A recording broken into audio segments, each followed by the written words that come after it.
Hello, I have some really good news. I just purchased Chipotle and I'm going to chow down for lunch. And I was just about to dive in when I thought, this would be a great occasion to talk about Lent. Lent is coming up, and there are three spiritual practices during Lent, three disciplines that we as Catholics undertake to really have a fruitful, meaningful Lent.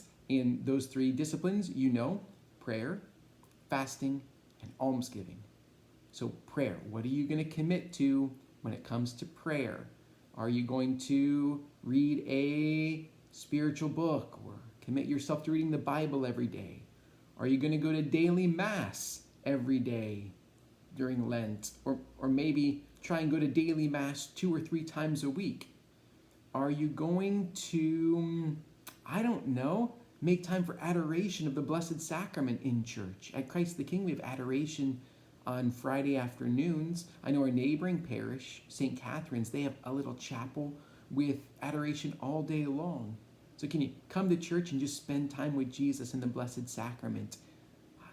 There's lots of different things we can do for prayer, but it's important to commit to something during these 40 days. What about almsgiving? What about fasting? That's the next one. There's prayer and then fasting. For fasting, what are you going to give up? What are you going to sacrifice? It doesn't have to be food. For a lot of people, for Lent, they say, no social media or no TV or movies.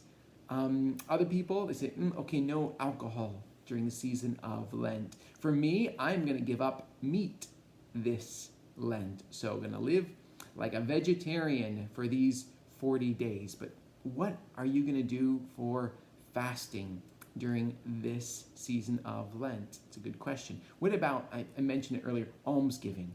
That's the third discipline. Almsgiving, so many beautiful options. If you're participating in Operation Rice Bowl, if you picked up a rice bowl at church, you're doing your almsgiving. This is the Catholic Church's efforts, the Catholic Church in the United States, our efforts to support those who are in developing countries, really the poorest of the poor in the world. What about close to home, the Bishop Griffin Resource Center? I know we're having a drive-through donation event next weekend. There's lots of ways to support the ministry, the St. Vincent de Paul ministry at the Bishop Griffin Resource Center, volunteering and donating.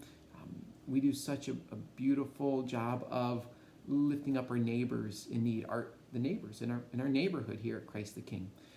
Maybe it's something simple, just reaching out to a family member or a coworker who is hurting in some way, with a little note, or carving out time for a conversation to show a little extra attention and love and support. That's a good way to give alms, so to speak.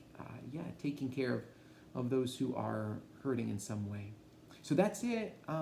There's prayer and there's fasting and almsgiving. I'm not going to give up Chipotle for Lent. No, that would be terrible. You know why? Because the goal has to be achievable. Your commitment has to be reasonable, right? So I don't want you to say, I'm going to pray 20 rosaries every day during Lent this year. No, that's not really achievable or reasonable. Think about something you can really commit to. It doesn't have to be huge, but just make sure that you can be faithful to that commitment, and it's done with love, with great love for Jesus, who was 40 days in the desert. He was thinking about us, pining for us, longing for us. He was loving us by his great sacrifice. Those 40 days in the desert, he was loving us by that great sacrifice for us on the cross.